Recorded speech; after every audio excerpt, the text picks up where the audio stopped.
우리 대한민국을 대표하는 기업 삼성전자의 브랜드 가치가 사상 처음으로 세계 5위에 올라 IT 공룡 기업의 면모를 보여줬습니다. 인터브랜드가 발표한 글로벌 100대 브랜드에 따르면 삼성전자의 브랜드 가치는 역대 최대인 623억 달러, 우리 돈 약 71조 원으로 집계됐는데요. 올해 탑5에는 애플, 아마존, 마이크로소프트, 구글, 삼성전자로 미국 이외의 기업으론 삼성이 유일합니다. 인터브랜드는 삼성전자의 브랜드 가치가 상승한 주요 요인으로 코로나19 대응을 위해 다양한 사회공헌 활동 캠페인을 추진하고 지속가능한 경영활동을 전사적으로 확대한 점을 꼽았습니다. 또 조개 모양으로 접히는 갤럭시 Z 플립, 야외에서 볼 수 있는 고급 TV 더 테라스, 다양한 색깔로 자체 디자인이 가능한 비스포크 가전 등 혁신적인 제품을 잇따라 내놓은 점도 인정받았습니다. 이렇게 삼성은 미래 먹거리 분야에서 글로벌 영토를 넓혀가고 있고 사회공헌을 통해 사회적인 책임을 실천하는 글로벌 리더 기업으로서의 자리도 잡고 있습니다.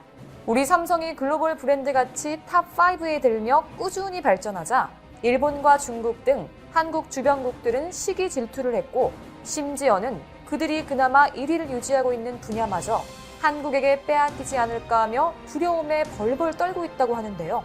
과연 삼성이 어떤 행보를 보이고 있길래 이런 반응을 보이는 걸까요? 한번 알아보겠습니다. 지난 8월 기준 전 세계 스마트폰 시장에서 삼성은 점유율 22%를 차지하며 1위를 차지했습니다. 이는 점유율 16%인 중국의 화웨이와 12%인 미국의 애플과의 격차를 더욱 벌린 건데요. 향후 화웨이의 점유율은 미국의 무역 제재로 인해 더 하락할 전망이죠.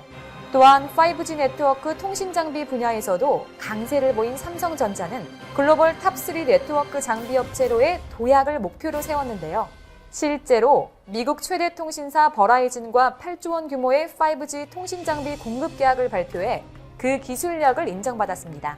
게다가 메모리 분야에선 초미세 반도체 공정 기술을 바탕으로 최초 디램에 EUV를 적용하고 AI, 차세대 슈퍼컴퓨터용 초고속 디램, 플래시볼트를 세계 최초로 출시하는 등 메모리 시장 1위 업체로서 혁신 기술로 시장을 주도하고 있습니다.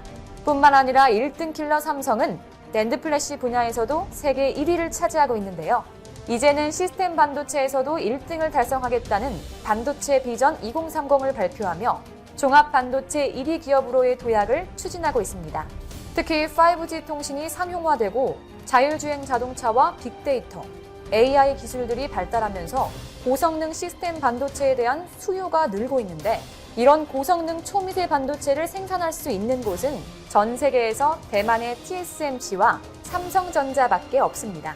물론 현재 파운드리 1위는 TSMC지만 삼성은 앞선 기술력을 확보해 빠르게 1위 자리를 탈환할 계획입니다. 실제로 삼성의 기술력을 확인한 퀄컴과 엔비디아, IBM 등 세계적인 반도체 회사들은 TSMC가 아닌 초미세 회로를 구현할 수 있는 삼성전자 파운드리를 찾고 있죠. 이처럼 파운드리 분야에서 TSMC를 매섭게 따라잡고 있다면 이미지 센서 분야에선 1위 기업인 소니를 빠르게 추격하고 있습니다.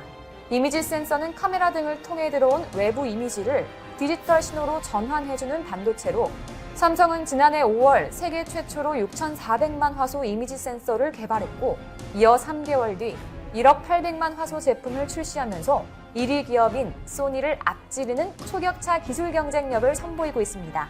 삼성은 여기서 멈추지 않고 꾸준히 발전해 올 하반기 1억 5천만 화소 이상의 이미지 센서를 내놓으며 업계 1위인 소니 추격에 박차를 가할 것으로 보입니다. 2030년 시스템 반도체 1위를 목표로 하고 있는 삼성전자에게 4차 산업혁명의 눈으로 불리는 이미지 센서는 절대 놓칠 수 없는 사안인 만큼 코로나19에 따른 시장 불확실성에도 투자를 지속적으로 진행해 빠른 시일 안에 이미지 센서 분야에서 1위를 탈환할 것으로 보입니다. 한편 최근 차세대 이미지 센서로 각광받는 3D 비행시간 거리 측정 센서, 즉 TOF 센서 사업에도 속도를 내고 있죠. TOF 모듈을 장착하면 피사체를 향해 발사된 빛이 튕겨져 돌아오는 시간으로 거리를 계산해 공간 정보나 움직임, 사물을 입체적으로 빠르게 인식할 수 있습니다. 이 모듈은 생체 인증이나 AR, VR과 같은 분야에서 활용될 수 있기 때문에 업계에서는 차세대 이미지 센서로 인정을 받죠. 그동안은 사실상 시장을 소니가 독점하고 있지만 소니의 최대 고객사 중 하나인 화웨이가 미국의 제재로 스마트폰 시장에서 퇴출될 위기에 몰리면서 삼성 이상의 타격을 받을 걸로 예상되는데, 이때가 삼성이 소니와의 격차를 빠르게 좁힐 적기라고 전문가들은 평가하고 있습니다. 그렇기 때문에 삼성이 D램 생산용 라인 일부를 이미지 센서 라인으로 전환해 빠르게 판을 뒤흔들고 있죠. 심지어 활발한 영업활동으로 소니의 최대 고객사인 애플의 수요도 노리고 있기에 소니 입장에서는 미친 듯이 비상이 걸렸습니다. 이에 일본 현지 언론까지 소니의 상황을 비관적으로 바라보고 있는데요. 기사들에 따르면 이미 코로나19 여파로 상반기 실적 악화를 겪은 소니가 하반기부턴 미국의 화웨이 제재 등으로 인한 대형 고객 이탈까지 감수해야 하는데, 내년부터는 본격적으로 삼성을 포함한 후발주자들의 거센 추격을 받게 될 것이라고 분석했습니다. 만약 삼성이 앞서 말한 파운드리 분야에서 TSMC를 꺾어 파운드리 1위까지 달성하고 이미지 센서에서도 소니를 꺾고 1위를 차지한다면 삼성전자는 세계 반도체 사업 역사상 전무후무한 기록을 세우게 되는 것이고, 전문가들 역시 한국의 삼성이라면 가능하다고 얘기했죠. 심지어 소니는 전자제품, 특히 TV 시장마저 삼성에게 엄청난 기세로 밀리고 있습니다. 한때 세계 최대 TV 시장인 북미에서 잘 나가던 소니였지만 지금은 글로벌 프리미어 TV 시장의 명함을 내놓을 수조차 없는데요. 그 이유는 프리미엄 TV의 핵심 중 핵심인 디스플레이를 어느 누구보다 앞서가는 초격차 기술로 만드는 곳이 모두 한국 기업이기 때문입니다. LG가 주도하는 OLED TV와 삼성이 이끄는 QLED TV는 전 세계에서 치열한 경쟁을 벌이며 글로벌 TV 시장을 양분하고 있다 해도 과언이 아닙니다. 사실 한국의 디스플레이 업계는 잠시 중국과의 LCD 치킨 게임에 밀리면서 침체에 빠졌었지만 삼성, LG부터 중소협력사까지 한국의 디스플레이 업계는 차세대 기술 R&D에 사활을 걸며 반등을 시도했고, 그 결과 탈-LCD 선언과 OLED, QLED의 올인으로 기술 개발에 박차를 가했습니다. 그리고 올 하반기 그 성과가 점차 가시화됐습니다. 시장조사기관 옴디아에 따르면 TV 사업에서 LG의 OLED 패널이 차지하는 비중은 올해 처음으로 50%를 넘길 전망입니다. 2013년 OLED TV를 처음 선보인 지 7년 만에 연간 출하량 1000만 대를 돌파한 겁니다. 올 4분기 OLED TV 출하량은 120만 대를 넘으며 내년부터 매 분기마다 100만 대 이상 생산 체제를 유지할 전망인데요. LG 디스플레이는 롤러볼 OLED 등 다양한 제품으로 OLED의 확장성을 넓히고 사업 지난달 16일 취임 이후 보름 만에 터진 일본 학술회의 임명 거부 반문을 통해 자신의 독단적 스타일을 그대로 드러낸 스가 요시히데 일본 총리를 두고 히틀러 논쟁이 불붙었다. 아베 신조 전 총리도 강권적인 권력 행사에 나설 때마다 히틀러와 닮았다는 비판이 SNS 등 인터넷에서 제기되곤 했지만 스가 총리는 그런 상황을 초고속으로 맞이한 셈이다. 스가 총리는 지난달 일본 학술회의가 추천한 후보 학자 105명 가운데 이전 아베 정권 때 정부 정책에 반대 의견을 냈던 적이 있는 6명을 임명해서 탈락시켜 학계와 진보 진영에 강한 반발을 사고 있다. 정부의 정책을 지원하는 학술회의는 총리 산하기관이지만 관계법령에 따라 인사, 운영 등의 독립성이 보장돼 왔다. 그러나 이 관행에 스가 총리가 처음으로 제동을 걸면서 정부의 학계에 대한 지배 우려가 커진 상태다. 스가 히틀러 논란의 발단은 지난 23일 스가 총리에 의해 임명에서 탈락한 마스미야 다카아키 리스메이칸대 교수가 외국 특파원협회 기자회견에 나와 했던 발언이었다. 마스미야 교수는 독일 나치의 히틀러조차도 정권을 장악하기 위해서는 특별 법률을 필요로 했지만 스가 총리는 현행 헌법을 바꾸어 해석함으로써 자신이 히틀러 같은 독재자가 되려는 것은 아닐까 싶다고 발언했다. 스가 총리의 입장을 지지하는 진영은 이 발언에 대해 문제투성이의 일본 학술회의를 개혁하려고 하는 스가 총리를 인류 대학살을 작용한 히틀러와 비유하는 것은 어불성설. 문제 있는 사람들을 학술회의에서 배제하는 것은 국가 지도자로서 당연한 책무 등 반론이 쏟아졌다. 이에 야마 류이치 전 니가타 현 지사는 24일 트위터에서 히틀러 집권 당시의 독일 국민과 현재의 일본 국민을 비교하면서 지금 일본이 그렇게 되어가고 있다는 것을 진심으로 걱정해야 한다고 썼다. 그는 주위 사람이 마음에 들지 않는다며 강국에 신고하는 독일 사람들이 넘쳐났던 것이 나치 독재의 토양을 만들어준 것이라는 관련 서적의 내용을 인용하며 현재 일본 사회가 그러한 상황으로 가고 있다고 우려했다.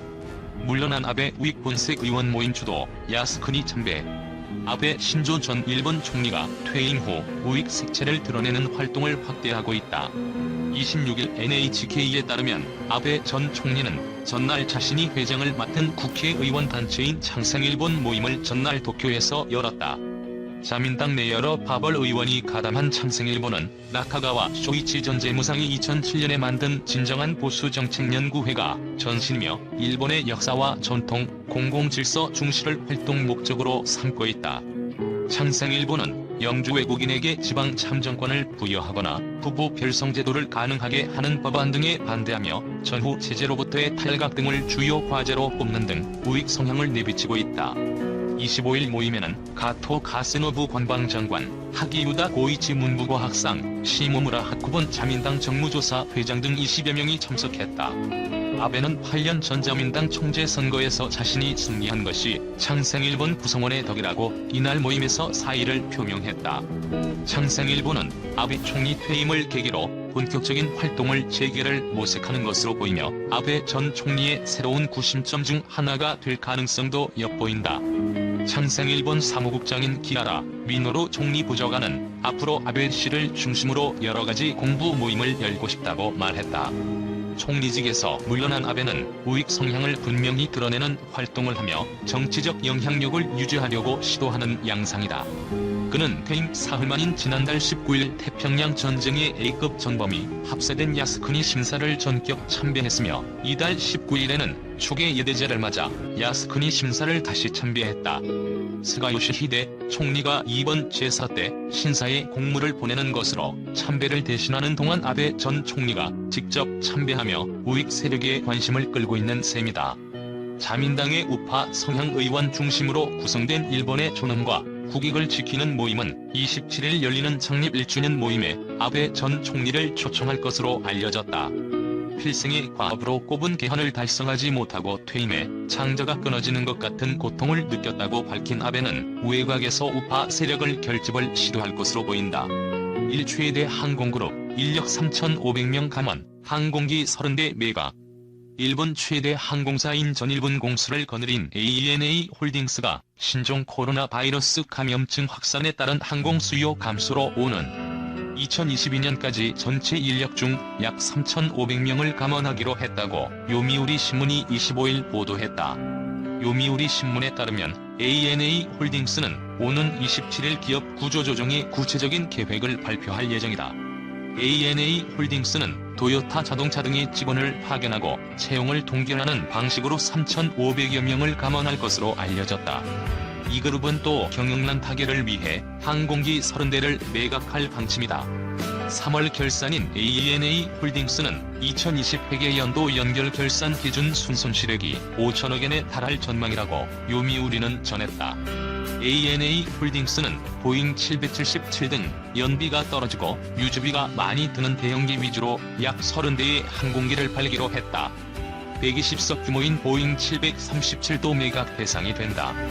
ANA의 올해 4에서 8월 국제선 여객 수는 전년 동기보다 96%, 국내선은 84% 감소했다. 이달에도 국제선이 약 90%, 국내선이 약 50%의 운항을 중단하는 등 감편이 계속되고 있어 국제선을 중심으로 수요 회복이 불투명하다.